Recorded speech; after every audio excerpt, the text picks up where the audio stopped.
Hola amigos, ¿qué tal? ¿Cómo están? Buenas noches, buenos días, buenas tardes, dependiendo de la hora que nos estén escuchando. Es un gusto que estén con nosotros en esta nueva emisión de Noticias con el Bote. Ahora el programa Yo Libremente Opino, en el que ya tenemos aquí a nuestros panelistas ciudadanos, al buen Ulises. Buenos días, tardes, noches.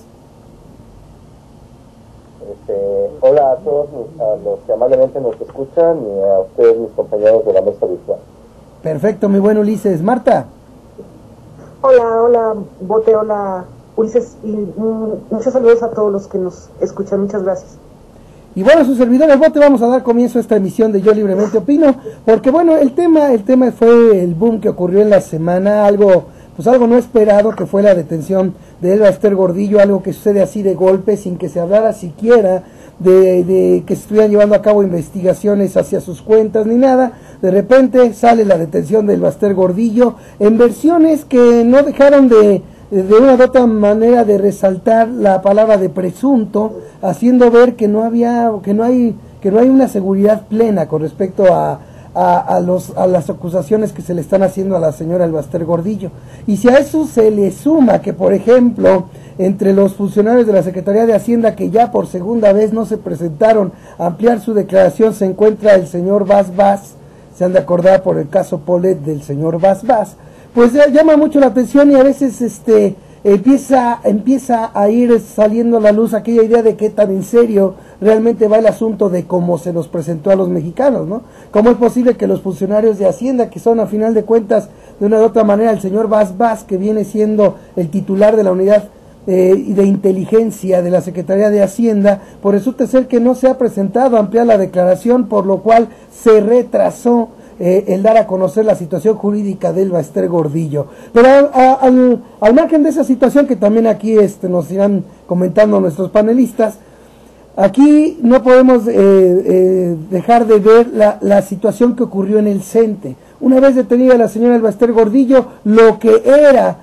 llevar a cabo una reunión para trazar el plan de acción en protesta de la reforma educativa que promulgó Enrique Peña Nieto, terminó convirtiéndose en una elección de un nuevo dirigente, algo que se esperaba, pero además en un claro alineamiento de la dirigencia del Sindicato Nacional de Trabajadores de la Educación a la reforma educativa que promulgó Enrique Peña Nieto. Esto llama mucho la atención porque después su dirigente en una entrevista pues mencionó, ¿no?, de que a final de cuentas pues fueron amagados, bajo la idea de que pues se harían más investigaciones. Y aquí vale la pena preguntarse inmediatamente qué tan honestos son en la dirigencia del CENTE, que vaya pues que resulta ser que ante el amago de que los van a investigar, pues terminan por mejor alinearse, ¿no?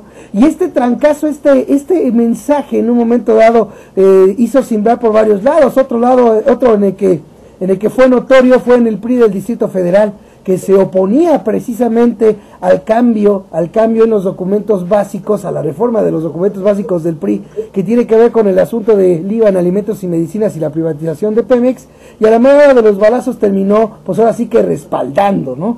Este tipo de cosas hacen pensar inmediatamente, pues en que a final de cuentas el objetivo perseguido en un momento dado que pudiera pensarse, pues sí se concretó, ¿no? Al final de cuentas lo único que hacía falta era pues que aquellos movimientos que empezaban a darse de maestros en contra de la reforma educativa, que de una u otra manera pues incluso hizo pensar más bien en que podía darse una gran movilización magisterial en todo el país, a la manera de los balazos terminó todo de un manotazo apaciguado, tan solo por el hecho de la detención del Elba Ester Gordillo. Que dicho sea de paso, también comento de que publicó la revista Proceso al día de ayer, de que se pusieron anuncios espectaculares en Tabasco, ¿no?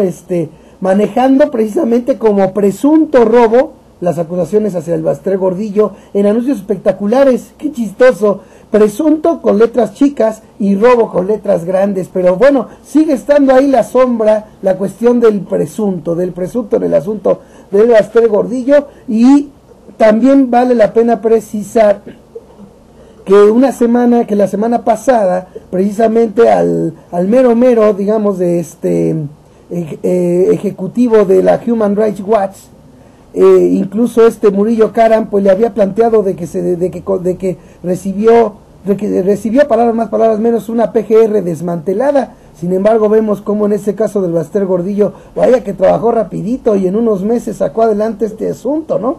Y bueno, ya nomás para que nuestros panelistas nos den su opinión y lo que nos quiera comentar al respecto, termino por decir de que no faltaron comentarios y que en cierta manera sí se pueden decir que son bastante lógicos en cuanto a que, bueno, pues si se detiene el Baster Gordillo, pues a final de cuentas el Baster Gordillo no pudo haber hecho todo solita, ¿no?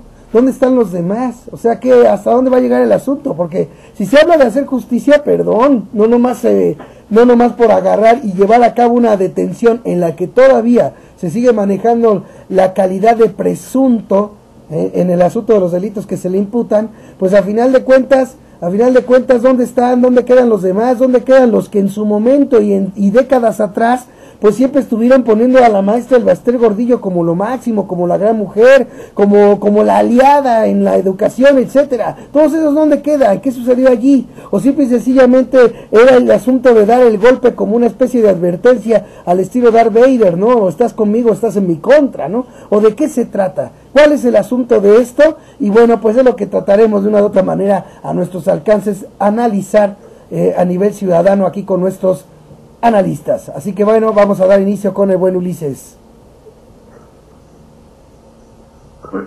Pues es un asunto muy amplio y evidentemente de una relevancia en todos los sentidos pues bastante profunda para el país, ¿no? Se está, entre comillas, aquí está subrayado el tema del sindicalismo, obviamente. Cabe resaltar que en México, a nivel mundial, yo creo que también en algunas otras regiones, en algunas otras latitudes, el sindicalismo ha tenido diversas funciones y también ha tenido una función como aquí más cooptadora de poderes ciudadanos y de poderes obreros y de poderes laborales, ¿no? Que una función de defensa de los derechos, pero bueno, eso es dependiendo de cada país y de cada región, de las circunstancias particulares de cada nación, cómo se desarrolla el sindicalismo. En el caso de México, el sindicalismo ha tenido pues dos facetas, pues, ¿no? Sindicatos que realmente han sido como los ferrocarrileros, los telefonistas en su momento han sido más independientes y han cumplido con la sustancia del sindicalismo, que es la defensa de los derechos de los trabajadores, y lo cual implica utilizar herramientas como protesta social, movilizaciones, marchas, huelgas, toda esta estela de recursos jurídicos que son logros de los trabajadores a nivel mundial y que de alguna forma y que permiten al sindicalismo defender cuando es bien usado los derechos laborales y los logros de los trabajadores históricamente. Y por otro lado tenemos un sindicalismo cooptado, un sindicalismo que más bien ha servido de manera corporativa al control por parte del Estado y de los poderes fácticos que actúan a través del Estado de los trabajadores.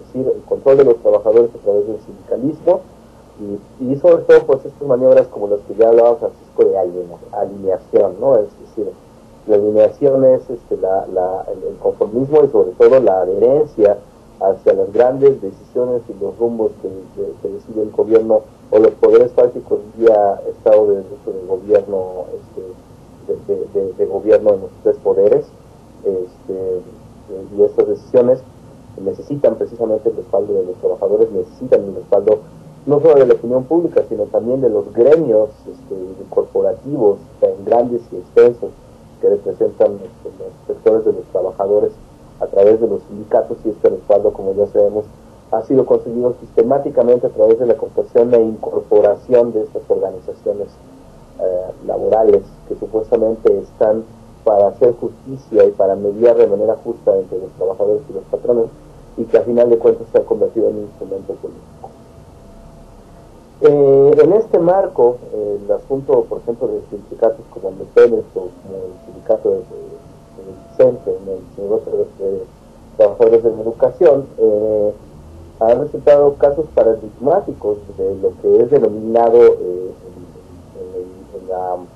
el léxico político local como carrismo, es decir, como este sindicalismo cooptado y sobre todo el sindicalismo caciquista, es decir, aquel líder sindical que desde una cúpula solamente, y esto es importante resaltarlo para entender nuestro problema, creo que estoy hablando de cosas bien conocidas por muchas de las personas que nos escuchan, pero creo que es necesario darles a conocer para que el análisis sea completo.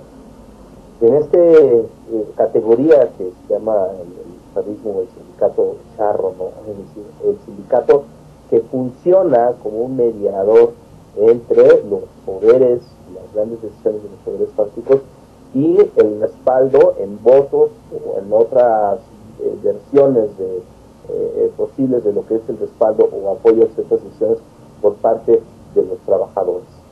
Es decir, este tipo de líder del que estamos hablando, básicamente concentra muchísimo poder, tiene una actitud caciquista, es decir, una actitud feudal, una actitud en el sentido de que hay un coto de poder grandísimo, es una figura central que se convierte en un dirigente no solamente emblemático, sino que concentra también muchísimo poder económico, muchísimo poder en las decisiones.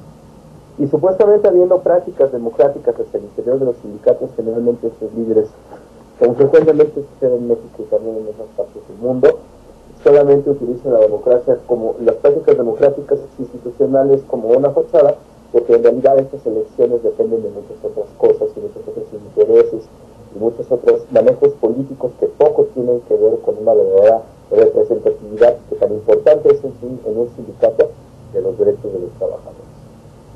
Cuando sucede esto, entonces esta figura de concentración de poder, esta figura central, se vuelve sumamente importante, relevante y tiene un peso específico aplastante sobre la institución. Y mientras más tenga este peso específico aplastante en el sentido de que sus decisiones y su figura autoritaria pasa muchas veces sobre las decisiones de los mismos trabajadores en los sindicatos, en esta medida también se vuelve más funcional para este mecanismo que estamos diciendo, por el cual a través del capitalismo, este sistema económico, ahora llamado neoliberalismo en su última versión, este sistema económico que trabaja a través del Estado, y el Estado de alguna forma tiene mediante este mecanismo tiene la función de establecer contacto con este líder, de una concentración de poder enorme, que por esta misma concentración de poder enorme tiene en su mano muchísimas decisiones de lo que va a hacer, va a decidir, va a apoyar o dejar de apoyar a un sindicato. Pero es en este momento, cuando se transforma esta figura del líder caciquista, es en ese momento en donde también el líder caciquista abandona la sustancia, abandona el fenómeno que supuestamente debería de ser el básico, el primer interés de un sindicato o de un líder sindical, que es la defensa de los derechos laborales y la defensa del trato justo que hay entre los patrones y los trabajadores, y se convierte más bien en un sujeto que trabaja, este líder sindical, que negocia, que intercambia, que de alguna manera candidea por intereses personales, fotos de poder personal, poder económico, poder político, tomando como moneda de cambio el apoyo del gremio que representa para las grandes decisiones que vienen. Esta función sindical cooperativa, esta función sindical en donde en una transformación bastante decadente, el líder sindical y la estructura del sindicato se convierte más bien en un coto de poder latifundista casi, en donde una figura central autoritaria y entre comillas todopoderosa que está revestido también de un algo emblemático de muchísimo poder y de muchísima autoridad, empieza porque puede hacerlo trabajar sobre sus propios intereses, tomando como moneda de trueque, como caudal de intercambio posible lo que es el apoyo político tan grande que puede representar su gremio. Es aquí precisamente en donde se dan quiebres importantes como el que estamos viendo ahora. Entra el Bester Gordillo dentro de este marco que estamos escribiendo, pues por supuesto que no solo entra, sino que es paradigmático, así como lo fue la Quina en su momento, el líder del sindicato de Termes, así como también Romero de Champs, cuya cabeza, al parecer, por lo menos eso nos están diciendo que también está bajo la espada de Damocles que se mece sobre ella, son casos paradigmáticos de este fenómeno, igualmente esa bibliografía y mucho más extenso que estamos tratando en este momento, pero que aquí pues también es identificar de esta forma para dar este marco que es decir, el Gordillo es un caso representativísimo de este fenómeno tan complicado, pero que ahorita podemos definir para efectos del programa en estas palabras, ¿no? Y precisamente es aquí por donde podemos empezar a analizar el caso. ¿Cuál es la función del Dr. Gordillo? El Dr. Gordillo viene de una amplia tradición en el Sindicato de Trabajadores de la Educación, el Sindicato Nacional de Trabajadores de la Educación, de una tradición que viene desde conflictos varios y que precisamente es representativa de esta especie de caudillismo gangsteril del líder sindical que acabamos de describir. Desde esta perspectiva, la figura política del Dr. Gordillo no se puede entender ni debe de entenderse, nunca se ha hecho, como una efectiva acción al servicio de su y al servicio de los trabajadores, sino que es una figura que encuadra en este paradigma del individuo autoritario que trabaja por sus intereses, que tiene un inmenso poder a costa de todo, porque la mayoría también de estos líderes sindicales actúan de manera gangsteril, y aquí gangsteril nos referimos que actúan como ciertas organizaciones criminales conocidas, en donde se conocen precisamente, ¿no?, los mafias, en donde hay capos, estructuras, y que precisamente también a esas organizaciones criminales en algunos términos policíacos se les llama sindicatos del crimen también, ¿no?, porque hay alguna protección llevan una estructura, como lo podemos ver incluso aquí en México, de manera triste recientemente llevan una estructura incluso laboral y gremial, ¿no? Pero desde este punto de vista, porque son las teorías, las prácticas de muchos líderes sindicales, porque ascienden al poder, concentran muchísimo poder, ejercen una autoridad que llega incluso a lo delincuencial, es decir, ejercen el poder, la amenaza, el condicionamiento, el chantaje. Esto se da, yo sé, a nivel de política en todo lo que es nuestro país y a todos los niveles de la política en nuestro país, pero en el sindicato es especialmente sensible que estas prácticas verticales autoritarias se lleven a cabo de una manera tan impune y que sean vistas como naturales y normales. Ser el líder del sindicato aquí en México es ser una persona que tiene un poder inmenso y que es un hito y que es una figura indispensable para tomar las decisiones políticas, y por lo mismo puede ejecutar y puede hacer una serie de acciones ilegales que le permiten poder coaccionar, amenazar, condicionar, chantajear y utilizar otras prácticas más ilegales y poco nobles, por llamarlo de alguna manera amable, para poder conseguir sus intereses. Y el Dr. Gordillo también está dentro de esa condición. Es una persona, históricamente es un fenómeno político ya estudiado, y hay tesis ya políticas sobre la figura de esta mujer, porque aparte de todo, aparte de que sí entra dentro de esta categoría, ha tenido un estilo personal de ejercer esta serie de funciones de las que estamos hablando, y este estilo personal, ¿no?, que ha quedado grabado porque aparte de su condición femenina ha llamado más la atención sobre ella este aspecto, incluso esta visión machista de la mujer, que es aparte frívola, que le encanta comprar, que le encanta el lujo, y el lujo femenino en esta sociedad pues es visto de una manera mucho más ominosa, mucho más escandalosa que muchas veces que el lujo masculino, lo cual no quiere decir que el otro no lo sea, pero con esta idea un poco en el imaginario machista de que la mujer frecuentemente está interesada en el lujo, el dinero, es materialista, superficial, y aparte todo eso también ha impactado sobre la imagen del Dr. Incluso ya lo vemos ahora con sus grandes cuentas en marcas internacionales muy lujosas, que son hasta ahorita el centro de las acusaciones, ¿no? Este estilo personal, más los escándalos que ha habido y otras historias, ¿no?, los asesinatos de maestros de la rama opositora del CENTE, que es la CENTE, o ¿cómo se llama? La Coordinadora Nacional de Trabajadores de la Educación, esta rama disidente que durante mucho tiempo se ha puesto a ella y que también ha sido objeto de muchísimas situaciones delincuenciales, y durante un tiempo pues sí se le contaron bastantes incluso asesinatos a maestros disidentes. Es decir, es una figura realmente oscura, y aparte que es una figura que refleja este poder impune que es un líder sindical.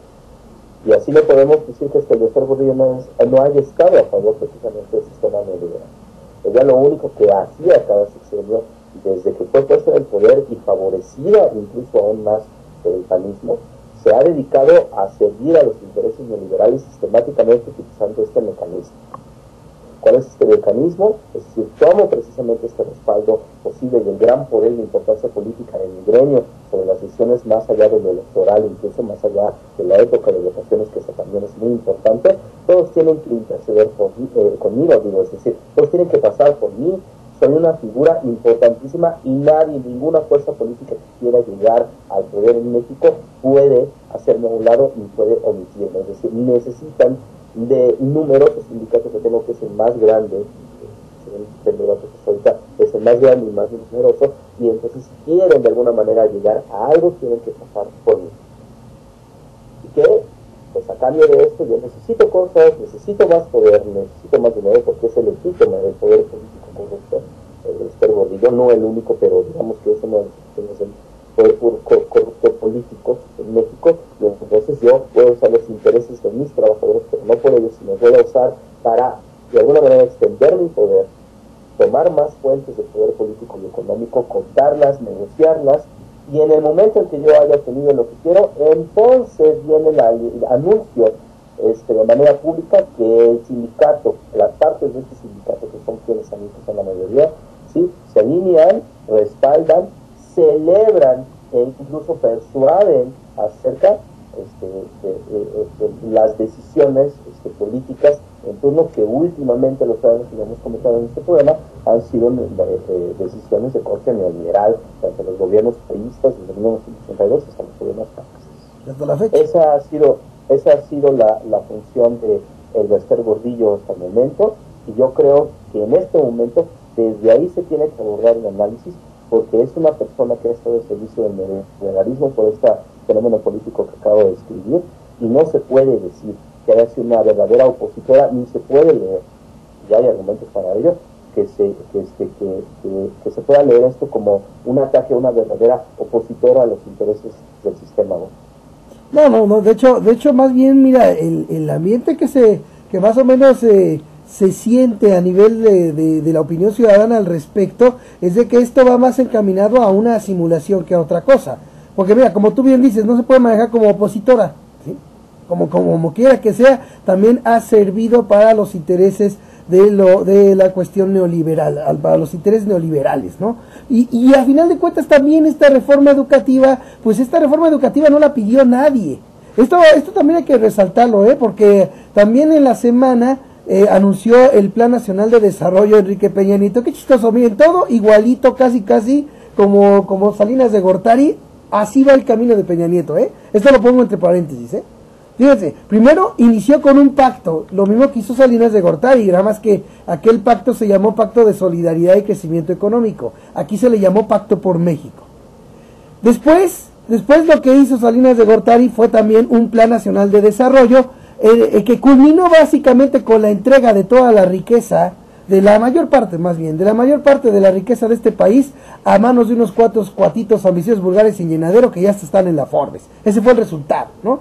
Eso fue lo que se hizo de ese Plan Nacional de Desarrollo, y ahora lanza Peña Nieto un plan también nacional de desarrollo, en el que él dice que pues básicamente de lo que trata es de que las decisiones se tomen con los ciudadanos, no al margen de la gente, sino un gobierno para los ciudadanos y que las decisiones las tome la gente. Sin embargo, ya las principales decisiones, como por ejemplo la reforma educativa y la reforma laboral, no las pidió la gente, no las pidió nadie, las pidieron los mismos de afuera, los mismos neoliberales que están imponiendo reformas de ese tipo en todo el mundo, reformas obviamente para que siga el camino de los privilegios al gran capital, siga el camino del gran capital sin límite, y siga el camino de los sueldos a raya de la gente, de la pobreza generalizada de la mayoría de los pueblos del mundo.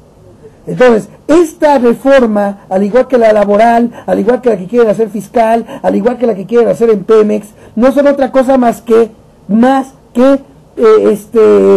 planes, son políticas que vienen de fuera, que de una u otra manera se utiliza a quien está en turno para imponerlas aquí. Y sin embargo sale Peña Nieto a hablar y decir de un plan nacional de desarrollo, pues caray, pues si de entrada ya van 2 gasolinazos bastante subiditos de 11 centavos cada uno, desde que entró Peña Nieto, y tampoco le dijeron nada a la gente, tampoco se le consultó nada. Ya se hizo ley, nueva ley, la cuestión de la reforma laboral, en la que tampoco se le consultó a la gente nada. La reforma educativa, ¿a quién le consultaron la reforma educativa? ¿A quién? Simple y sencillamente igual, es una imposición que viene desde fuera.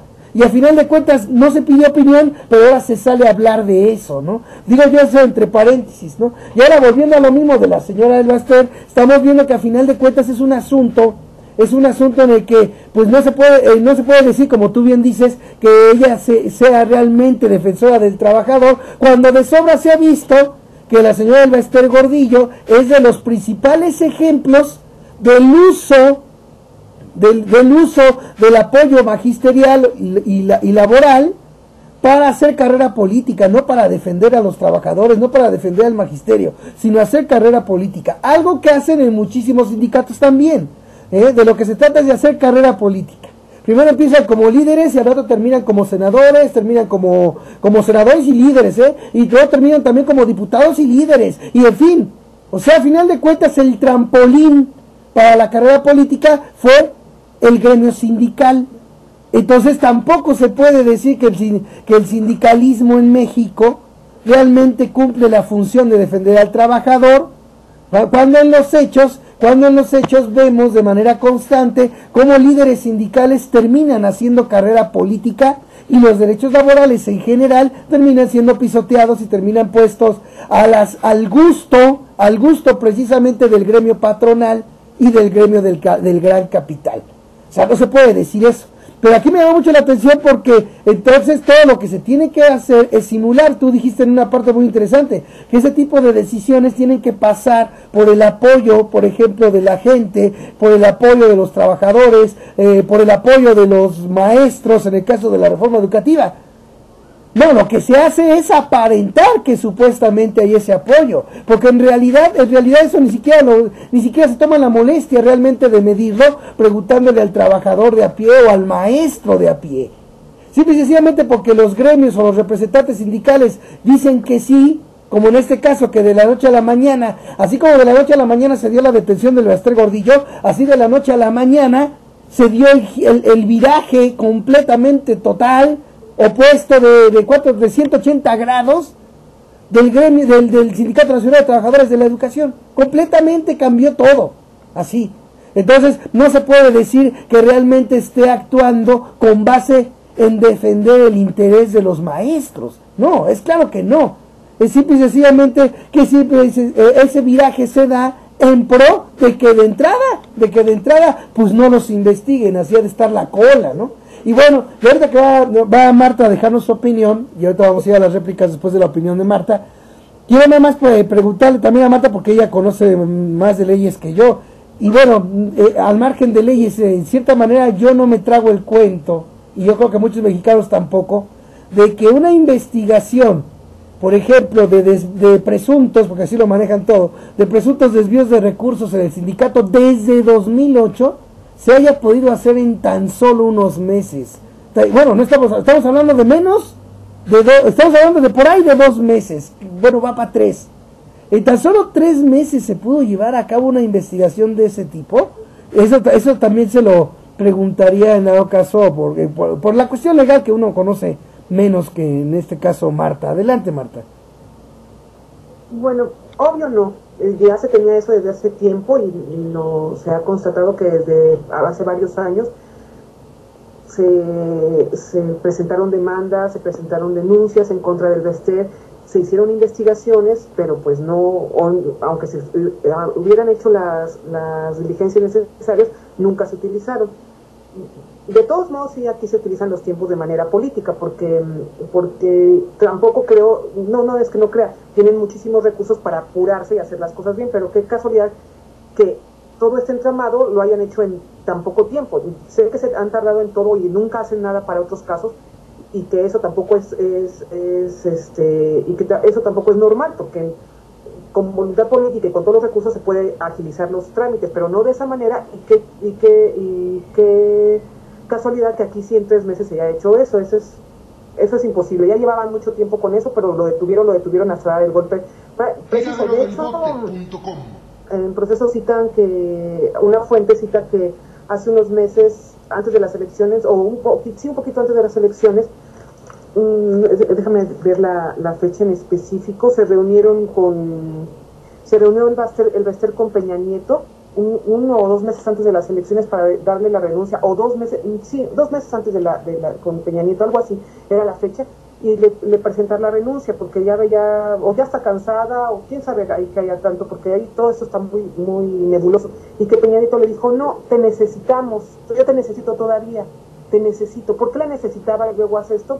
Y pues bueno, y vemos por qué, porque no es que se necesitaba legitimar, como muchos dicen, hizo este golpe para legitimarse porque estaba debilitado por las elecciones, por el caso Monex. Yo no creo eso, a él le vale, si le valió a Calderón, haya sido como haya sido, les ha valido. No es tanto que ellos ya están haciendo presidentes, no están tambaleando, ella es presidente, no está tambaleando nada de nada, pero sí necesitaba ese margen de maniobra que le da el Bester, una mujer desprestigiada por ella misma desde hace mucho tiempo, por el autoritarismo político y por el sistema que existe en nuestro país, este sistema autoritario, este sistema que cría ese tipo de personajes, pero además de todo ese desprestigio, vamos a recordar que esta andanada viene desde el video de Panzazo en la televisión, y es una andanada mediática, los mismos que la protegieron tantas veces, que le dieron programas de televisión, que la arropaban, de repente empezaron a ese viraje y atacar.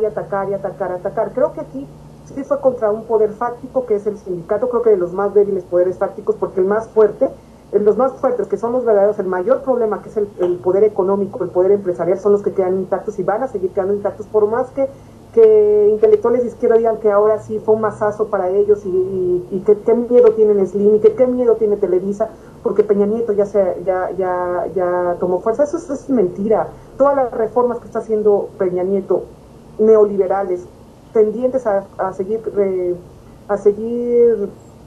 beneficiando solo unos cuantos, desmienten cualquier otra situación. Dicen, ahora que vaya por Deschamps, sí, seguro va a ir por Deschamps, a lo mejor sí, y ponen a otro para que siga controlando a los sindicatos, como bien dices tú, que se han debilitado tanto, no solo aquí en México, en todas partes, en el mismo Estados Unidos, en muchísimas partes se han debilitado porque a los poderes económicos no les convenía todas las luchas que se habían logrado, y que eso fue hace mucho tiempo, no es de ahorita, hace muchos años, los empezaron cooptando, metiéndose, poniendo líderes a modo, seduciéndolos con dinero, con poder, para que mantuvieran a raya a los trabajadores, a las cúpulas, como siempre, como hacen los mismos en las empresas. Se les paga muchísimo a los CEOs, a los directores generales, para que obtengan para que se sientan a gusto, son los guardianes de la cárcel, y para que todos los demás estén los guardianes de las cárceles son ellos, los dueños de la cárcel son estos poderes, estas cúpulas, para que esos capataces de la cárcel tengan bien oprimidos a todos los demás, a los encarcelados, a los presos. Es una metáfora que hace mucho Howard Zinn en la otra historia del pueblo de los Estados Unidos. Entonces, vemos que es lo mismo. O sea, si a lo mejor van contra Deschamps, ya está muy desprestigiado, también le sirve para margen de maniobra a Peña Nieto para poder implantar esas reformas, para que todo el mundo diga sí, la reforma energética con Deschamps, sí, la reforma educativa con el Bester, y pues que nadie diga la otra más grave también, el IVA a alimentos y medicinas. Y bueno, en este caso vemos que esta reforma educativa de reforma educativa para mejorar la calidad de la educación no tiene nada, es simplemente más evaluaciones para poder correr a los maestros como se quiera, para ir y privatizando la educación, por más que digan que no es cierto. Es uno de los pasos. Y dicen, no, es que aquí en México no hay evaluaciones. Claro que sí, en México está lleno de evaluaciones, que se los pregunten a todos, pero que se utilizan para controlar a unos cuantos, para seguir controlando a todos los maestros y darle beneficio solamente a unos cuantos, y utilizarlo como medida política. Entonces, es interesante lo que dice Artemio Ortiz, secretario general del Comité Ejecutivo Nacional Democrático del CENTE. Creo que dio al clavo, porque dice: el encarcelamiento de Gordillo tiene un significado: debilitar cualquier resistencia contra la recién promulgada reforma educativa, quitar todo obstáculo que se oponga a sus planes, un aparente golpe moralizador, un estado de shock como una superpantalla para encubrir lo que por atrás se hace para afectar al pueblo. Eso se va a hacer con todo. Con Deschamps también un estado de shock apantallante que incluso a intelectuales de izquierda como Lorenzo Meyer los emociona y se ponen felices, y más a toda esta sociedad mexicana, y no mexicana, también la de todo el mundo, que apantallada, esa sociedad del espectáculo, que le gustan los quinazos, que le gustan esos golpes de fuerza, ese circo que llevan a cabo, esos chivos expiatorios, y creen que con eso ya el otro día están muy tranquilos y todo ya cambió sin ir más allá a la reflexión. No entiendo por qué son tan afectos todos a esos quinazos, a ya cebarse, ya ponerse tan felices por esto y creer en serio que ya llegó la gloria solo por este tipo de cosas. Eso también me deja mucho que pensar, porque mientras así se pueda manejar a toda la gente, a toda la opinión pública, sin ninguna reflexión de lo que puede suceder, es muy grave. Y van a seguir haciendo esto y nunca va a haber una verdadera justicia, un verdadero Estado de Derecho, y van a seguir unos cuantos defendiendo, aprovechándose de todos los beneficios, y los demás perjudicándose al fin, con que les den otra vez otro circo. Ay, que mañana Deschamps, y que mañana, porque claro, pero eso sí, ni crean que a los poderes fácticos, no a Azcárraga, no a Slim, no a otros, a los poderes económicos, que son los que realmente mandan, los que son el verdadero problema aquí y en todo el mundo, los que gobiernan no a través de los supuestamente elegidos por las urnas. Entonces, pues la verdad es que vemos que es interesante que Gordillo, que venía aquí la detuvieron cuando venía para acá para empezar a hacer para organizar toda una serie de protestas en contra de la reforma educativa, ni siquiera por ella, por sus trabajadores y por la educación, sino para ella seguir manteniendo control, que no se lo quisieron dar, que no se dio cuenta que en este momento, o no lo sabemos, porque también ahí hay muchas dudas. Yo la veo tan tranquila, y a su hija besando a Gamboa Patrón en el Senado, y a los priistas, los veo muy tranquilos. No sé si incluso eso ya estaba manejado, pero bueno, supongamos que no, que de veras sí ella no sabía, o realmente lo negoció para que la amenazaron con algo para que no fuera todavía más grave lo que pudiera pasarle. No lo sabemos, esas son simplemente suposiciones por ciertas cosas muy raras que veo, pero es interesante que por primera vez, cuando Gordillo parecía, como lo digo otra vez, no por defender realmente a los trabajadores, sino que parecía al menos que eso iba a hacer, que por primera vez iba a ser una líder, que no se fijaba nada más en ella, sino que iba a darle, por la razón que fuera, cierta oportunidad a que no le hicieran más daño por esta reforma educativa a los trabajadores, la detuvieran. O sea, qué paradoja, no por todo lo demás que ha hecho, sino cuando venía para esto. Es interesante. Y luego vemos que como dices tú, qué celeridad, y en unos cuantos meses, según ellos, lo hicieron, en 2 meses o menos, y en cambio el caso Monex no pudieron hacerlo desde hace tiempo y no han podido esclarecer nada. Y además vemos que también la acusación es ridícula, porque durante los más de 24 años que Gordillo dirigió al CENTE, al SNT, recibió al año 1.680 millones de pesos por concepto de cuotas sindicales, en total más de 40.000 millones de pesos, pero solo la acusan por el desvío de 2.600 millones de pesos, cantidad muy raquítica en comparación con todo el dinero que manejaba cada mes. Entonces vemos que quién sabe dónde lleve esto, va a tener una salida. Yo no creo que Gordillo se quede en la cárcel, a lo mejor va a seguir siendo muy jugoso como golpe mediático, quizás siga Deschamps, no les quita nada, y además no tanto porque él se oponga a la reforma energética, porque tampoco se opone, al contrario, simplemente para que la opinión pública favorezca todas estas reformas con esos golpes mediáticos, sin darse cuenta que el fondo sigue siendo tan perverso porque simplemente solo va a beneficiar a unos cuantos en contra de los intereses de la mayoría de la población. Fíjate que eso que comentaste, Marta, me llamó mucho la atención, me pareció así como quien dice que le diste todo el clavo, ¿eh? si bien es cierto que ya en la cuestión de la legitimidad de Peña Nieto eso es lo de menos, pues así se la aventó Calderón y qué importa. Aquí ya vale gorro la legitimidad o no legitimidad, a final de cuentas simple y sencillamente se sigue la misma imposición, la misma simulación, se sigue gobernando con la tele, como dicen, se sigue gobernando con poder mediático y punto, ¿no?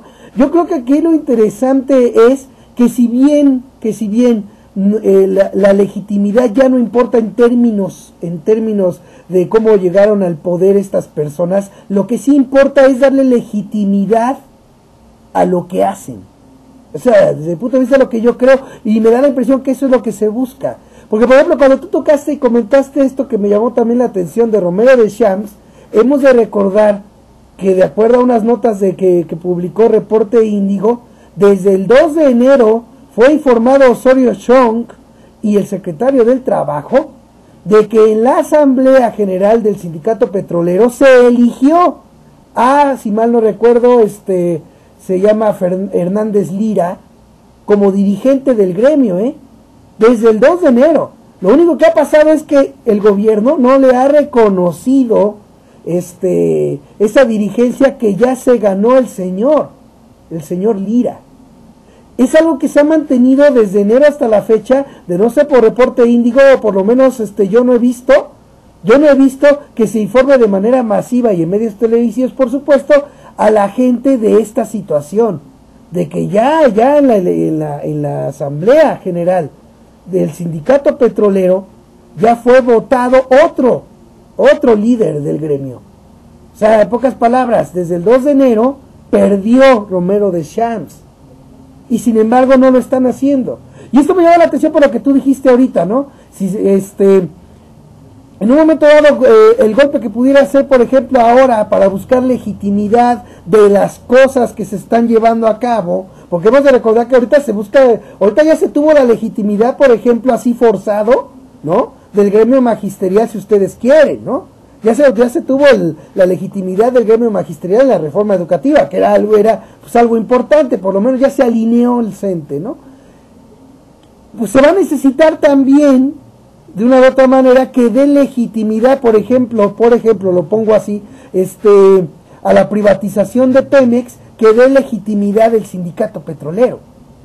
Y entonces, pues, realmente dar un golpe a Romero de Champs no sería tan difícil, puesto que ya solamente bastaría con darle la toma de nota al que desde enero ya ganó, o sea, casi, ¿no? Entonces, aquí también eso llama la atención, el no informar y no llevar a cabo la toma de nota del líder que ya ganó, eso da a pensar, por ejemplo, en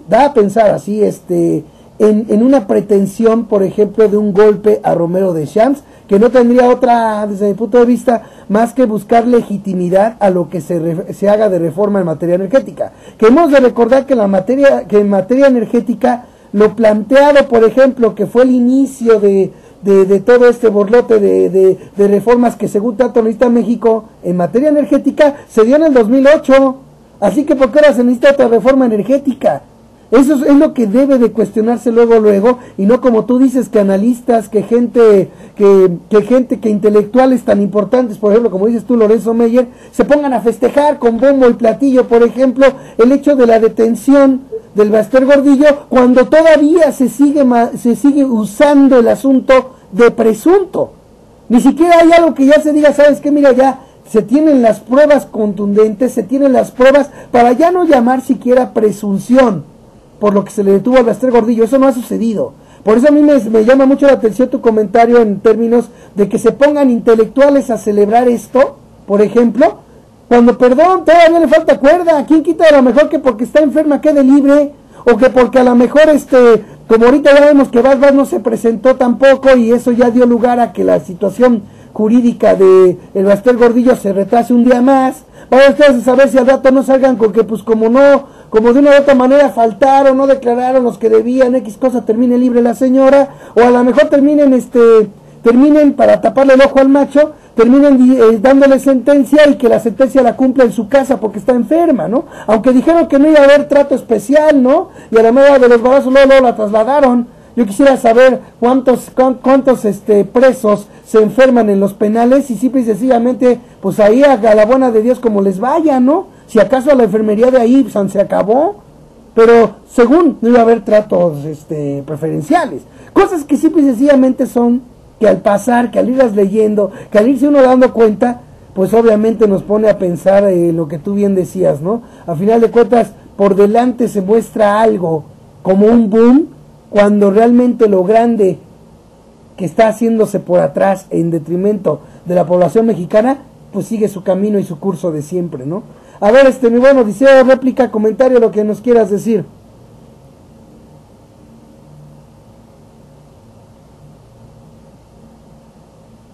Yuhu. Perdón, tenía un problemita técnico. En efecto, ya poco que agregar, pero respecto a lo que decía Marta acerca de la discriminación, sí hay cierto nivel de impunidad, bueno, mucha impunidad, mucho autoritarismo. En realidad, parece ser que estos poderes que ya accedieron al liderazgo del país y que lo han hecho desde hace muchas décadas ya, y sobre todo en las 3 últimas décadas, pareciera que no necesitan, a final de cuentas, el respaldo popular, ¿no? Porque es lo que menos importa. No vivimos, y ya hablaremos en otro programa acerca de eso, pero no vivimos una auténtica democracia, porque esa democracia representativa, precisamente por su esencia, pues, se presta a que no haya una intervención realmente popular y realmente, ¿cómo se llama? Que realmente refleje los intereses y las decisiones de la gente realmente afectada por las decisiones sobre asuntos públicos. Sí, eso es cierto. Sin embargo, yo creo que sí se puede hablar de que hay una necesidad de legitimación, en el sentido de que sí se debe de proyectar hacia las grandes mayorías la idea de que se está ante un gran cambio, como hemos analizado en varios programas de Yo Libremente Opino. En Portugal, en este momento, está la gente en las calles. Ya hace poco había logrado echar varias reformas atrás y varias acciones gubernamentales a través de la pobreza carretera y a través de la comunidad.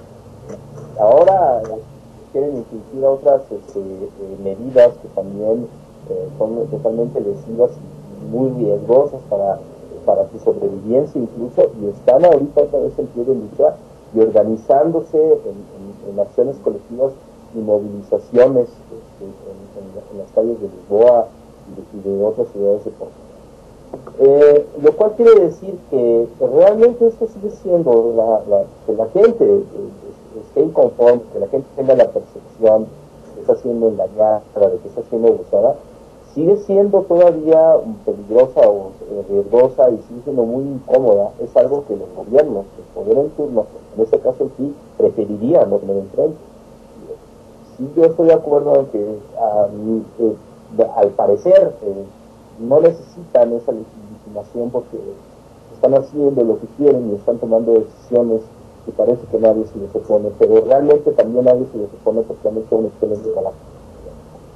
Y este excelente trabajo mediático lo tienen que continuar, lo tienen que continuar y lo tienen que reportar, lo tienen que actualizar, y estas maniobras contra los sindicatos son parte de este movimiento de actualización de los recursos mediáticos, como dijo bien Marta, del show y del espectáculo.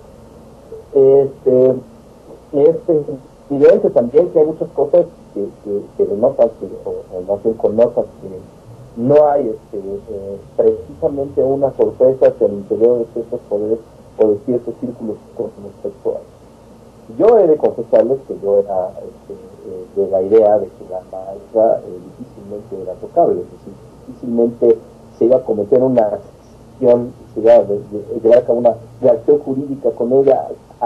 Hubo con Lozano y Felipe Calderón, en el sexenio pasado hubo una época como enrarecida en donde incluso se le toma nota por ahí a un nuevo sindicato de trabajadores de educación, y que parece que en ese momento también ya el jugoso capital legitimador que representaba a los en el juego político iba a ser tomado por Felipe Calderón, pero finalmente no sucedió así. y eso nos hizo pensar a muchos que eso ratificaba que prácticamente la monarquía debe ser eterna, ¿no? Sin embargo, el que haya caído, entre comillas, el que se le haya retenido y el que se le esté cargando la mano ahorita y volviendo símbolo de la corrupción a nivel nacional para efectos mediáticos al gobierno, no significa que de alguna forma estemos ni siquiera en la entrada de un verdadero ataque a los poderes fácticos. Estoy muy de acuerdo con Marta en ese sentido. Los verdaderos poderes fácticos, los más poderosos, los ejes, son las grandes empresas internacionales y los poderes económicos. Realmente se está atacando a un poder fáctico que de alguna forma todavía tiene ahí cierto sesgo, cierta estructura, cierta genética, por llamarlo de alguna forma, que tiene que ver más con los derechos de los trabajadores que con otra cosa. A pesar de todo el fenómeno que yo describí al principio, todavía se puede tomar a un sindicato como algo que eventualmente puede despertar y que eventualmente, yo no creo que en este momento el doctor Gordillo está haciendo las movilizaciones para de alguna forma, porque con eso estaba según haciendo movilizaciones que estaban incomodando demasiado según versiones al poder y al gobierno de Enrique Peña Nieto. Yo no creo que el doctor Gordillo haya estado haciendo estas movilizaciones o fraguando estas supuesta oposición de sus huestes y de su gremio, precisamente porque estuviera en contra del neoliberalismo y en contra de todo lo terrible que representa esta reforma para su gremio, para los profesores y para los maestros. Creo que lo estaba haciendo como una moneda de cambio para ratificar su posición de poder. Creo que realmente aquí podemos analizar una cosa. Quizá ella sí fue hasta cierto punto engañada o traicionada porque pensaba que todavía se iba a respetar el poder y le habían dicho, le habían dado a entender que iban a negociar con ella como lo hacía todo lo que le iban a decir, a ver, trae este respaldo y entonces vamos a ver, te quitamos el ISSSTE, pero vamos a ver qué te damos ahora. Y ella estaba jugando su carta. Y en este momento es precisamente cuando viene el golpe. ¿Qué sucede? Su sindicato ni se pone de duelo, ni hay, digamos, alguna movilización interna o reuniones de alguna manera emergentes para tratar el problema del descansamiento del sindicato, sino que al contrario, dicen, la vida sigue, el mundo sigue girando. Es la declaración que creo que Juan Díaz o alguien por ahí que tiene un libro hace acerca de las actividades del CENTE que se llevan a cabo sin detenerse durante toda la semana. ¿Sí? Parece ser que ya se sabía esto y parece ser también que hacia el interior de los círculos de sindicatos populares ya esto estaba totalmente cansado y es un mensaje hacia la opinión pública de que en realidad no importa y ya era totalmente de alguna forma prescindible la figura del doctor Gordillo, puesto que no hay ninguna movilización en cuanto a su defensa jurídica ni mucho menos. Y apenas el viernes después de esa semana, Enrique Peña Nieto, en todo el mar revuelto, entrega su proyecto de reforma energética al Congreso. No, es decir, le presenta el proyecto de privatización y de apertura al capital privado de la reforma de Pemex.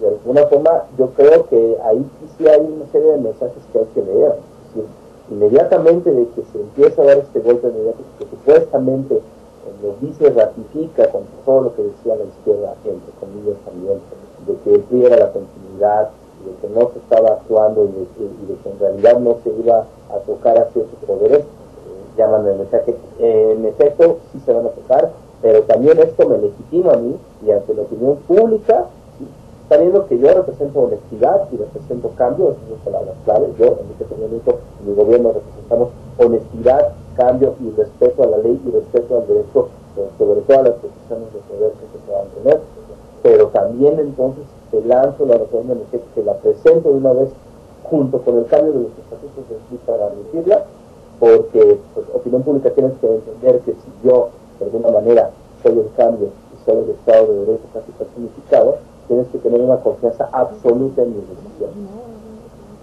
Y esto provoca que haya o va encaminado que haya un conformismo mucho mayor del que ya hay con respecto a las dos grandes decisiones más decisivas que se esperan, que son, aparte de la reforma educativa, la reforma energética y la reforma fiscal, que van de la mano.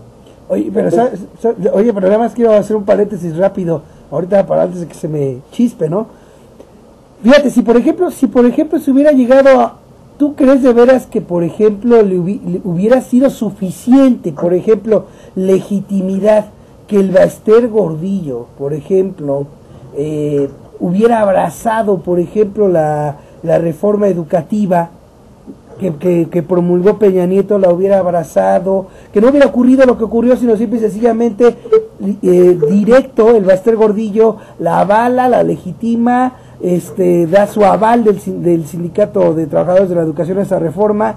Yo creo, y ahí te lo pregunto de rápido, yo creo que lo que de veras le viene a dar ante los ojos de millones de mexicanos legitimidad a esa reforma fue precisamente lo que se hizo, Odiseo. No llegar a un acuerdo con ella, sino el agarrar y aplicar aquello de que tan es en serio que importa la educación, que lo que hago es quitar lo que a los ojos de millones de mexicanos es un mal para la educación en México, que es la maestra del Baster Gordillo en el sindicato.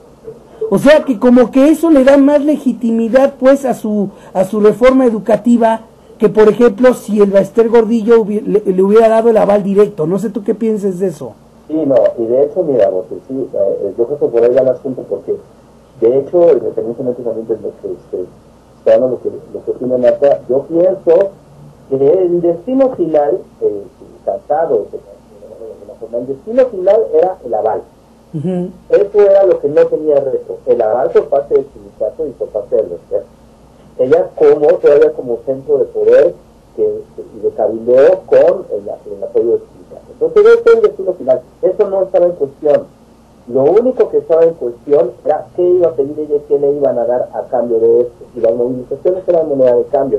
Es decir, entonces bueno, acuérdate que tienes que negociar conmigo, que tienes que regresar mis posiciones, y si no, yo te hago ahorita aquí un merequetengue y te hago un escándalo y movilizo a mis profesores y te empiezo a observar, porque es lo que ella hace siempre, pero el destino final nunca dejó de ser el aval. Ella ni siquiera lo ponía en cuestión, como jamás lo hizo con decisiones acerca de la educación durante los gobiernos de Stan. De repente sí le dio un viaje ahí hacia el final con el asunto educativo a Felipe Calderón, pero fue precisamente porque ya estaba encaminada también a ver cómo iba a jugar sus cartas con el gobierno entrante, pero nunca fue una real opositora. Ahora, desde hace mucho, como tú dices, se venía diciendo, yo creo también que con su complejidad y con su pleno conocimiento, Marta, de que se venía manejando su satanización, es decir, una visión maniquea acerca de que ella personificaba todo el problema para la educación pública. Tiene mexicanos primeros, este movimiento de grandes poderes fácticos privados que tienen mucho interés en la privatización de la educación sistemática y progresiva en México, y que empieza a hacer ante el imaginario público, a construir una imagen, a construir la narrativa de que el gran problema para la educación pública es la figura del Baster Gordillo. ¿Vía para qué? Para que a través de esto también se empezara a satanizar al gremio que representa, que es el gremio de los maestros. Los maestros tienen la culpa, ella representa a los maestros y ella es corrupta, ella es floja, pero sobre todo el factor máximo de chantaje que se tiene con los profesores de este país. Los profesores en este país, según esto, no tienen derecho, ningún derecho, ninguno, más que otro, menos que otro gremio, ¿sí? A protestar porque están los niños de contra. Y entonces los niños de por medio no permiten que los maestros se puedan movilizar y puedan faltar un día a clases para luchar por sus derechos. Ellos no tienen ese derecho. Y ese factor, que también se ponga ahí, porque es corrupto, los maestros son corruptos, son flojos y sobre todo no les gusta trabajar, pero sobre todo no les interesan los niños. Y entonces es ahí cuando sale esta campaña en donde de alguna manera también, junto a esta satanización, ella muestra una alineación contra el verdadero opositor de todo esto, que es la Coordinadora Nacional de los Trabajadores de la Educación, contra la cual siempre se vuelve a hacer, y en ese momento empieza también, no precisamente a tratar de salvar su imagen. Yo creo que era un plan, por un lado se empezara a satanizar la figura del Baster y también a los maestros, pero de alguna manera también después se hiciera énfasis en que los verdaderos enemigos de la educación, a través de los medios y de propaganda de la misma Baster, a través de estos anuncios horribles, donde se dice, estos son los maestros que quieren a México y estos son los maestros que no quieren, y que de alguna manera también ahí se empieza a satanizar y a hacer quedar muy mal ante la opinión pública, más todavía lo que es ahorita los maestros por sus derechos. En ese momento, sí, es en el que ya se nota que a final de cuentas el destino final de todo esto era el aval. ¿Por qué deciden en ese momento y por qué deciden saltársela? ¿Por qué deciden acabar con esto? ¿Sí? Porque evalúan y dicen, necesitamos ahorita más apoyo de la opinión pública, más conformidad de la opinión pública, ¿sí? Entre estas dos fuentes de poder, dentro de esas dos instrumentos que tenemos, que es el aval que le puede dar ella a la reforma educativa fáctico, digamos, el aval político que le puede dar y la mediación que le puede dar, como siempre lo ha hecho, y el capital que puede reportar, frenarla o reventarla. Yo creo que lo evaluaron bote y decidieron en un momento optar por lo segundo. Pero eso sí, aquí viene, y reitero lo que estaba diciendo, al parecer, como dice Marta, como también has dicho tú, hay muchos factores muy extraños, lo que dices de que ya, por ejemplo, cuando están, y que por acá también ya había una especie como de líder cansado, y que no se ha hecho absolutamente nada, que el sindicato haya seguido funcionando para inmediatamente alinearse ya con la reforma educativa, nos dice que muy probablemente ella estaba hasta cierto punto enterada y que sí pudo haber un punto de inflexión que no tenía esperado, que era el que la detuvieran, ¿no? Pero de alguna forma yo creo que sí estaba en conocimiento de muchísimas cosas y creo que también hay un pequeño margen que ella no calculó, que fue que al final de cuentas iban a evaluar y a ver que resultaba mucho más benéfico para el sistema y el capital mediático de su detención y su simulación que seguir conservándola como un centro de control. Pues sí, eso sí. Y bueno, pues ahorita pues es que sí es este tipo de situación deja muchas dudas por muchos lados, pero sí deja en claro una cosa: la manera en la que vemos también cómo los maestros, vaya pues, ¿quién lo diría, Ulises, Marta?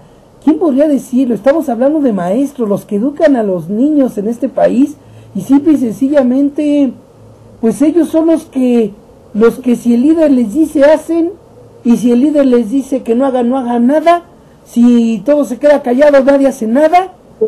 O sea, vemos un magisterio que no hace nada por defender sus derechos, más que para seguir lo que le diga un líder. Imagínense, bueno, me pone a pensar así, ¿no? Si eso es lo que los maestros, si eso es lo que se tiene de magisterio en México, pues que imagínense, es de explicarse, más bien diría, es de explicarse por qué la mayoría de los mexicanos son también iguales, ¿no? Hasta que un líder no les diga algo, simple y sencillamente nadie hace nada. O sea, nadie hace, por ejemplo, por romper el cerco informativo, pues no, hasta que Andrés Manuel diga. Entonces sí ya importa. O sea, el ejemplo contrario que yo aquí he venido poniendo en varios noticieros, que deberíamos de seguir, que es el de las hormigas, aquí se hace todo lo contrario, ¿no? Y es increíble ver que esto viene desde los maestros. Fíjate, ya los maestros estaban empezando a movilizarse por la reforma educativa, y resulta ser que de un golpe dejan, su sindicato ya se alineó, pues entonces ya también ellos no hacen nada. Entonces por fin los maestros realmente creían en un momento dado que la reforma sí les afectaba sus derechos. ¿O cómo es posible que de un día para otro dejaron de creer en eso? Y porque el sindicato dijo, no, ahora sí vamos a apoyarla, entonces ahora sí ya se acabó aquello de que afecta o no a sus cuestiones que tenga que ver con sus derechos. ¿De qué depende? ¿De veras los maestros conocerán? Y eso es lo que yo debería meramente. ¿De veras el magisterio de este país conocerá lo que tiene derecho, lo que se supone le debe de garantizar su sindicato, o de veras no lo conoce? Porque veo una reacción, bueno, lamentable. Bueno, hemos visto reacción, por ejemplo, cuando llegan a capturar lo hemos visto, por ejemplo, que llegan a capturar algún líder de algún capo, ¿no?, del narcotráfico, y luego hay hasta narcobloqueos y broncas por todos lados en las calles. Aquí vemos que simple y sencillamente a su líder magisterial, así nomás porque sí, así nomás de la noche a la mañana, no digo porque sí, porque bueno, pues de una de otra manera no está en duda, digamos, que realmente esta mujer, por las acusaciones que ha tenido desde hace décadas, en un momento dado sí se lo merecía. O sea, eso no está en duda, ¿no? ¿Sí? Eso no se pone en duda. Lo que sí llama la atención es de que, pues simple y sencillamente, no hay ninguna reacción, y lo poco que estaba dándose en defensa de los maestros, simplemente quedó apaciguado inmediatamente. Entonces, ¿qué clase de magisterio? ¿Qué clase de magisterio? Bueno, ¿qué clase de futuro puede esperarle? Y lo digo en buen plan, porque esto nadie lo plantea. ¿Qué futuro puede esperarle a un pueblo el cual sus propios maestros simple y sencillamente están a lo que les diga un líder? Caramba, pues ahora entiendo por qué siguen llegándole millones de votos al PRI y al PAN. Bueno, me queda clarísimo. ¿Sí? Tan mal el asunto televisivo como tan mal el gremio magisterial. Es increíble que los maestros mismos, que son maestros, simple y sencillamente no sepan no sepan movilizarse siquiera ellos, le tengan miedo al qué dirán, o vayan ustedes a saber por qué razón. Pero el caso es que vemos un magisterio que simple y sencillamente no puede ni siquiera organizarse. Está sujeto a lo que le digan los líderes y se acabó. Así nada más. También vemos al PRI del DF en esa condición. Primero se oponía al cambio de los documentos básicos del PRI, a la mera hora, no, pues sabes que no, luego se alinearon también una vez que ocurrió lo del Baster Gordillo. ¿Hasta dónde llegarán las colas? Yo nomás pregunto, ¿hasta dónde llegarán las colotas que simple y sencillamente no se ven? Que tan solo por la idea de plantear, ¿sabes qué? Si no haces esto, se te va a investigar, ¿no? Y entonces sí hacen lo que digan. Fíjense, no es eso, y aquí lo pregunto para Marta, ahorita ya ahorita que nos va a comentar, pregunto nomás rápido, ¿no es eso administrar también la injusticia? Estamos hablando simple y sencillamente de cómo a final de cuentas lo que debería investigarse pues, está sujeto a que primero pues si hacen lo que decimos ya no investigamos, ¿no? Y si no lo hacen entonces investigamos. O sea, se usa la injusticia, se administra, ya no solo la pobreza, ya no solo la ignorancia, sino como vemos también se administra la injusticia. A ver qué nos puede decir Marta de esto. Bueno, es que eso no es justicia. Si es un golpe autoritario para lograr un fin que solo beneficie a unos cuantos, como es la reforma educativa y todas las demás reformas neoliberales que se quieren, pues bueno, eso no es justicia, ni siquiera se está administrando la justicia, es pura y simplemente injusticia, un golpe de fuerza, y eso es todo. Y yo creo que todavía van a seguir movilizaciones, por lo que sé, tanto de normalistas como de la disidencia del Sindicato Nacional de Trabajadores. Hay maestros muy loables, no pocos, muchos que trabajan en condiciones muy raquíticas, que es realmente desolador ver que ellos mismos no pueden enseñar más y en la sierra, en lugares muy apartados, incluso en la ciudad aquí en el DF que tienen que trabajar con recursos niños.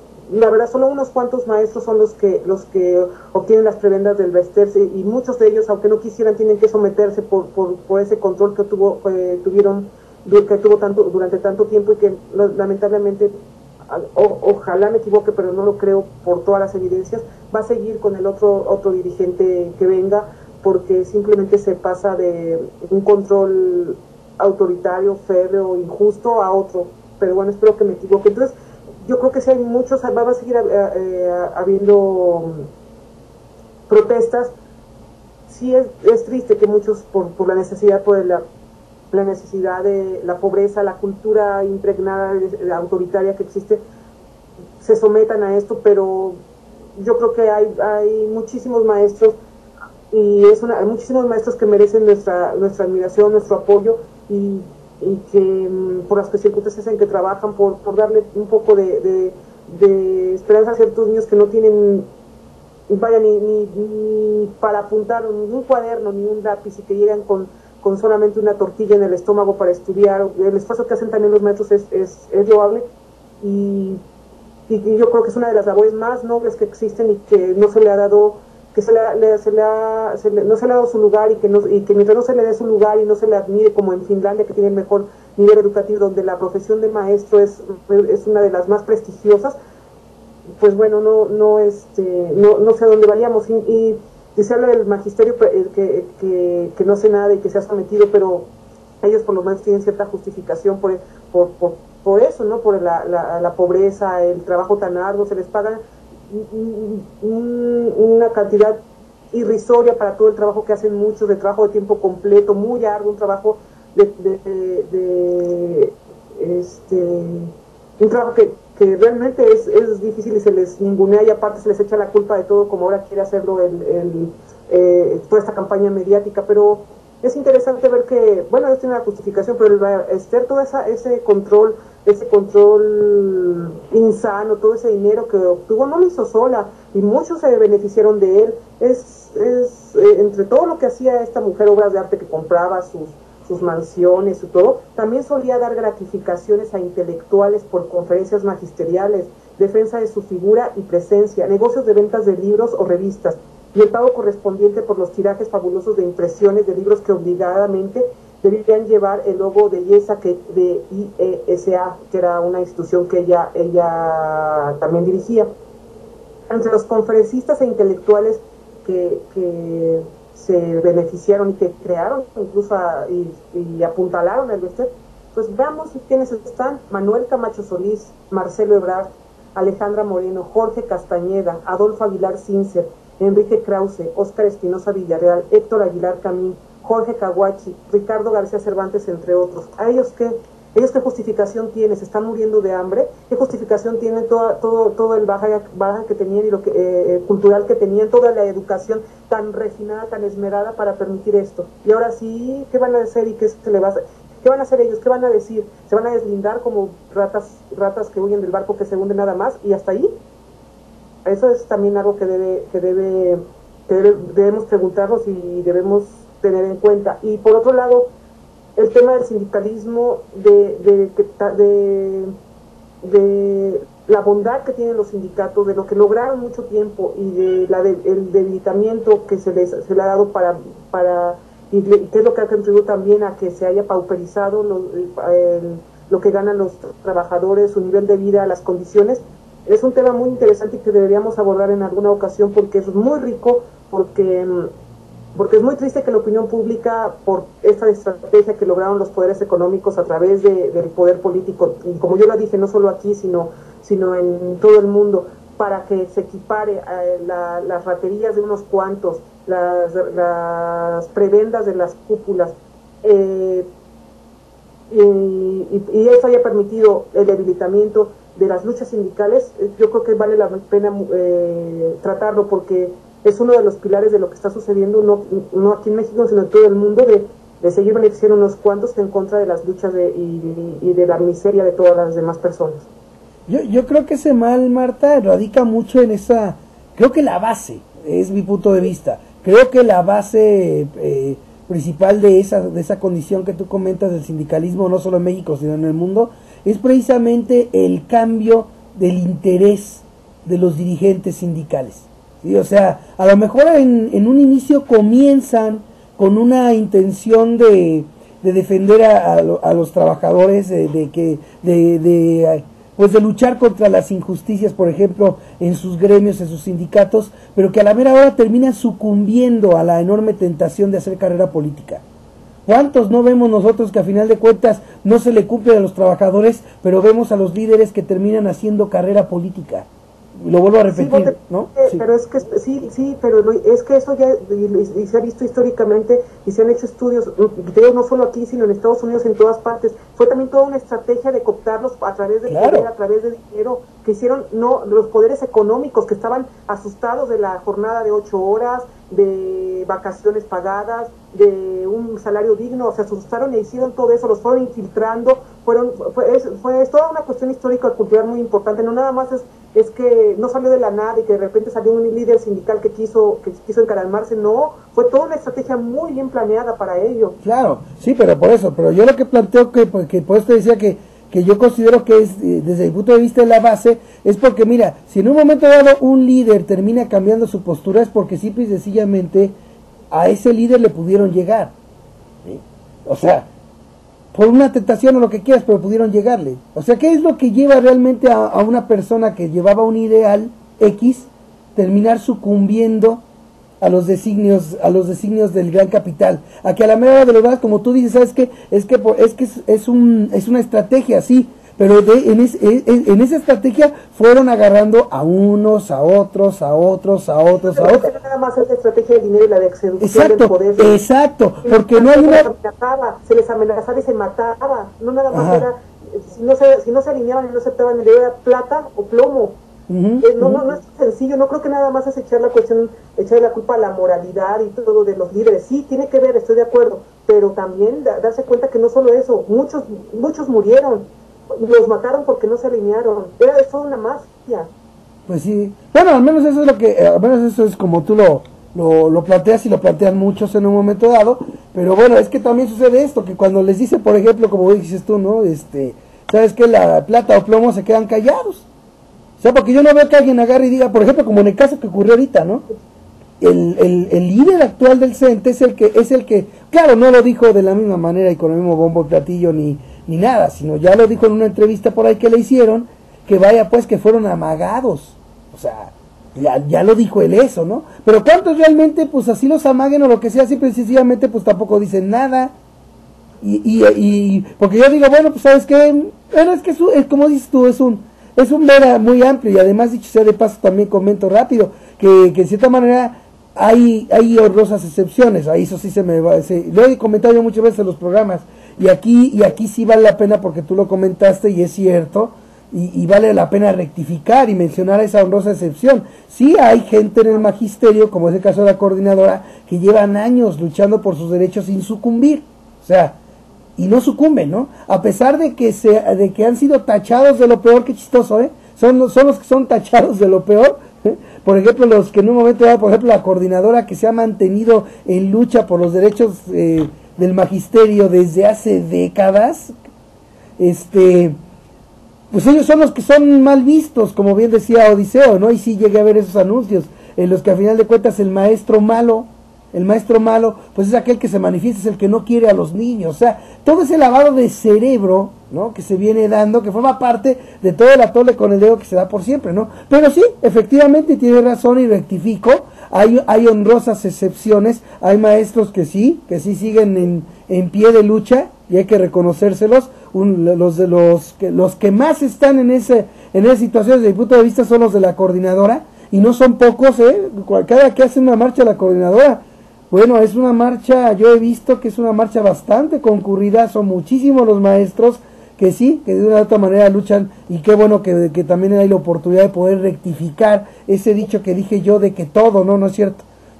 hay honrosas excepciones, como siempre lo he dicho, y ahí está, creo que la coordinadora, y también hay maestros en el CETE que no se dejan, que en un momento dado la mayoría, porque es un sindicato que ampara más de 1.600.000, tengo entendido, profesores, y que la mayoría, bueno, en un momento dado sí caigan en la tele con el dedo televisivo. Bueno, eso ya es otro cantar, pero es precisamente lo que buscamos como sociedad, que ir planteando lo necesario para que la gente no caiga en el atole con el dedo. Eso a final de cuentas. Bueno, pues vámonos a conclusiones, lo que quieras añadir o replicar, Marta, así de rápido, y tu conclusión, porque ya nos vamos. Bueno, creo que ya lo dijimos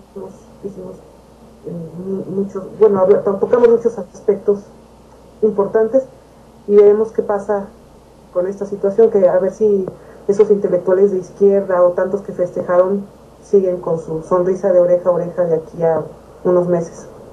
Pues sí. Buenas noches a todos y a ustedes, compañeros de la mesa virtual, y a todos los que nos escuchan. Gracias. Gracias a ti, Marta. Y bueno, a eso que dijiste de que si sigue con su sonrisota y todo, bueno, hemos de recordar que a final de cuentas hay un dicho que dice que nadie, ¿cómo se llama? Cada quien habla de la feria según le van los caballitos. Y a final de cuentas te aseguro que quienes pueden ser los mejores que opinen con respecto a la educación, pues son los padres de familia, que tienen que pagar uniformes, útiles escolares, que tienen que estarles pagando material didáctico que a cada rato piden, cuotas que supuestamente son voluntarias, pero así entre comillas, porque de una u otra manera pues allí hay el aquello de que es voluntariamente a fuerzas, y que son de esas cosas como los ambulantes, Marta, que todo el mundo los ve menos la autoridad, ¿no? O sea, de ese tipo de detalles que ya también seguiremos también comentando. Mi buen Ulises. Pues, simplemente que una construcción y que es una construcción abierta, que como dice Marta, vamos a ver qué pasa, pero no se está atacando a los poderes fácticos, eso hay que dejarlo muy claro. Se está atacando a un poder fáctico que de alguna manera es ambiguo y es de doble faz, porque también tiene que ver con los derechos de los trabajadores independientemente del mal uso que se pueda hacer de un sindicato. Qué casualidad que cuando se ataca a un poder fáctico se empieza por los sindicatos. O sea, esto tiene una doble faz.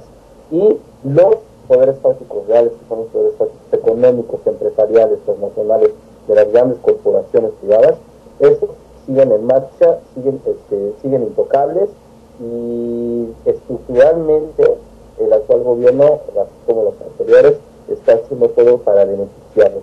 Es importante desmantelar esta narrativa de que es un acto de valor o un acto de cambio, de renovación por parte del PRI. No se está atacando a los poderes fácticos, simplemente se llevó a cabo una estrategia mediática de legitimación, y precisamente se hizo contra ese poder fáctico que también esconde, bueno, no esconde, sino que también de manera manifiesta puede funcionar con un doble rasero, también monetizando a los trabajadores y protegiendo sus derechos. Eso es significativo de esto. Y muchas gracias, buenas noches a todos.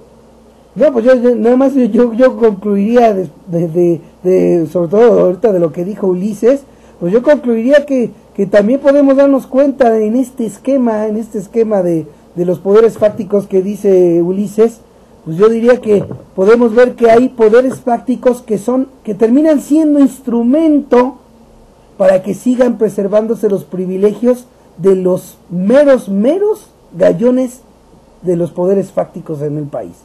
Así yo lo diría, porque yo más bien diría que, por ejemplo, el poder fáctico que se le podía en un momento dado atribuir, por ejemplo, a la maestra del Baster Gordillo, era en realidad, ese poder fáctico era en realidad producto del ser en realidad un instrumento.